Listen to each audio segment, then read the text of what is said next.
Assalamualaikum sahabat Green Oceana sekalian. Semoga sahabat selalu diberikan atau dilimpahkan keberkahan dan kebahagiaan dalam menjalani kehidupan. Ya, ini adalah wisata yang baru di kota Yogyakarta. Ini mumpung masih gratis ya teman-teman. Sampai Juni masih gratis. Ya, mumpung gratis kita segera ke sana. Kemarin dari Bogor langsung kembali ke Yogyakarta.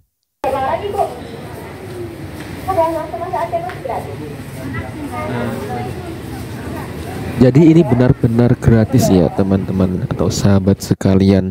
Tapi tetap kita diberikan tiket masuk. Nanti kita tinggal scanning tiket. Wah, ini luar biasa ya, baru masuk dari loket saja kita sudah disuguhi pemandangan yang luar biasa. Ini adalah pintu masuknya, kita tinggal scanning. Oke. Wah, keren juga ya teknologinya. Iya, ini adalah tampilannya, bangunan yang cukup klasik dan bersejarah, sudah ada sejak 1760-an. Nah, ini baru saja direnovasi dan dibuka bulan Juni ini, kalau tidak salah sekitar awal Juni, dan ini masih gratis. Awalnya sampai 14 Juni digratiskan, namun karena antusiasme masyarakat yang luar biasa, diperpanjang sahabat sekalian sampai akhir Juni. Wah, ini tidak seperti di Indonesia ya sahabat sekalian. Bangunan-bangunannya, tamannya, wah, khas Eropa. Di depan itu ada gedung kantor pos Indonesia. Depan, kemudian sebelah kiri ada gedung Bank Indonesia dan kanannya ada gedung BNI. Wah, yang memang gedung-gedung tersebut adalah peninggalan dari bekas kolonialisme Belanda di Indonesia. Nah, tepat di sana ada jalan juga, ini adalah 0 km ya, selatan nanti tembus sampai Keraton Ngayogyakarta Hadiningrat. Wah, tamannya luar biasa ya teman-teman, lampu kayak lampunya, kemudian pertamanannya. Nah, ini sudah nggak kayak di Indonesia, perpaduan antara Eropa, kemudian rimbun asri pepohonannya. Nah, kemudian ada ornamen-ornamen, bisa dilihat ya, ada pintu gerbangnya. Ini kita habis minum teman-teman, kita buang dulu sampahnya, bukan promosi ya. Nah, ini tempat sampah seperti ini ya, non organik. Nah, ini organik, non organik kita masukkan. Oke. Nah, memang tersedia beberapa tempat sampah. Nanti yang penting kita jaga bersama-sama, kita rawat kebersihan lingkungan sekitar. Karena kalau tidak, kita siapa lagi para sahabat sekalian mencontoh suri tauladan dari pahlawan yang telah berjuang untuk mempertahankan, merebut kemerdekaan dari kolonialisme penjajah masa lalu. Nah, ini sebelum kita lebih jauh, kita tengok dulu ya. Ini adalah monumen patung pahlawan. Yang sebelah kanan kita adalah patung Jenderal Urip Sumoharjo, dan yang sebelah kiri adalah patung Jenderal Sudirman. Nah, kita coba telusuri dari monumen patung, kita masuk ke sisi selatan dari benteng. Wah, ini luar biasa tamannya ya.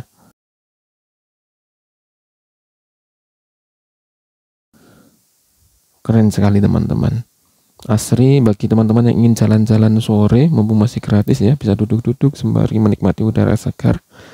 Nah, itu adalah gedung BI, gedung pos, dan gedung BNI, yang juga tentunya khas ini di area sekitar Malioboro teman-teman ya.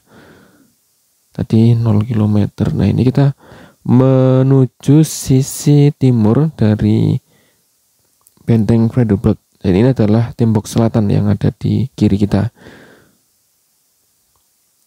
Nah, kalau yang ujung sana itu langsung berbatasan dengan Taman Pintar.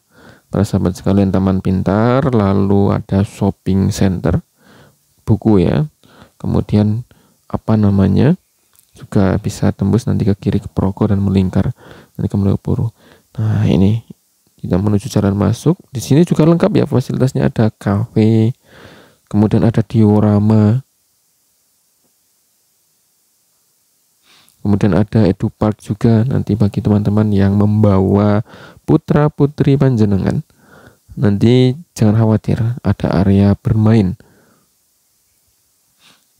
Dan yang cukup viral juga di Benteng Fredericburg baru ini adalah diorama, teman-teman sekalian. Ada diorama 3 dimensi, 2 dimensi. Kemudian juga kita dipertontonkan dengan semacam film-film dokumenter yang memperlihatkan perjuangan bangsa kita meraih kemerdekaan dan juga sekilas mengenai sejarah Benteng Fredericburg. Jadi benteng ini sudah ada pada 1760. Saat itu benteng ini hanya berbentuk bangunan yang semi permanen. Baru setelah pergantian gubernur Belanda pada saat Oldenburg menggantikan Nicholas Herting pada 1765, kemudian dibangun bangunan ini secara permanen dengan bangunan yang lebih kokoh. Bangunan ini tidak lepas dari dinamika perjuangan bangsa kita, terkhusus adalah Kerajaan Mataram saat itu yang memang memiliki lika-liku yang luar biasa, terutama terkait hubungannya dengan Hindia Belanda, di mana memang pada 1700-an tentu kita kenal perjanjian Giyanti, perpecahan Kerajaan Mataram menjadi Kerajaan Ngayogyakarta Hadiningrat yang ada di Yogyakarta, kemudian juga Kesultanan atau Keraton Surakarta Hadiningrat yang ada di Solo.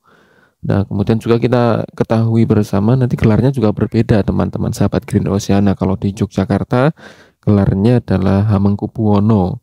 Nah, kalau misalkan di Solo nanti biasa kita kenal Pakubuwono. Nah, ya mungkin karena saat itu begitu kuat, bangsa Indonesia sebenarnya kuat, teman-teman, punya semangat kegigihan. Namun kenapa bangsa Eropa saat itu bisa masuk untuk menjajah kita, kemudian disusul juga oleh Jepang ya?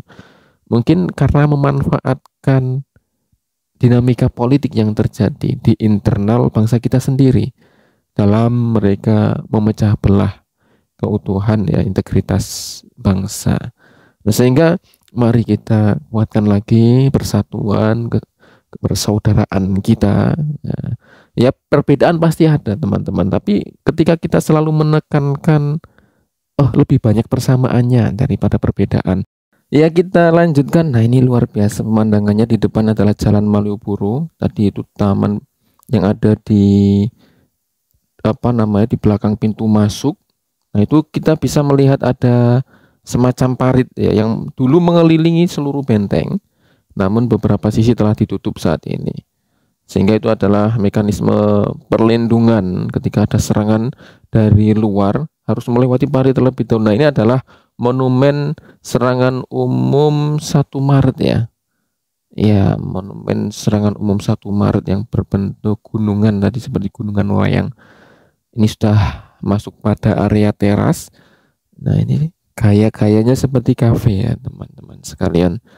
Cukup indah, cukup bagus. Nah, tepat di depan kita itu gedung kantor pos Indonesia ya, dan juga gedung BI. Nah, ini jangan salah, ini masih di Indonesia ya, sahabat sekalian. Jangan mengira ini sudah di Belanda.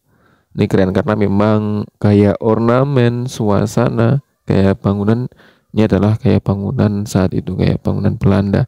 Ya, tapi memang yang harus diakui adalah ilmu arsitek Belanda saat itu sangat-sangat maju, para sahabat sekalian, di mana bangunan yang sudah ada sejak 1700 masih berdiri kokoh hingga sekarang. Dan itu tidak hanya di Yogyakarta, dimanapun tempat yang mungkin ketika kita melihat bangunan itu berornamen Belanda dan ternyata memang dibangun oleh arsitek Belanda, itu bangunannya kokoh-kokoh, kuat-kuat, apapun bangunannya, gedung, jembatan, kemudian jalan, nah itu kokoh-kokoh sih. Kurang tahu itu ya, seperti jalan pos Indonesia atau jalan Dendels itu ya awet sampai sekarang, para teman-teman sahabat sekalian. Nah, saat ini kita sudah berada di spot yang mungkin paling tinggi di Benteng Fredericburg. Kita bisa melihat taman sisi selatan, kemudian gedung BI, gedung pos 0 km BNI.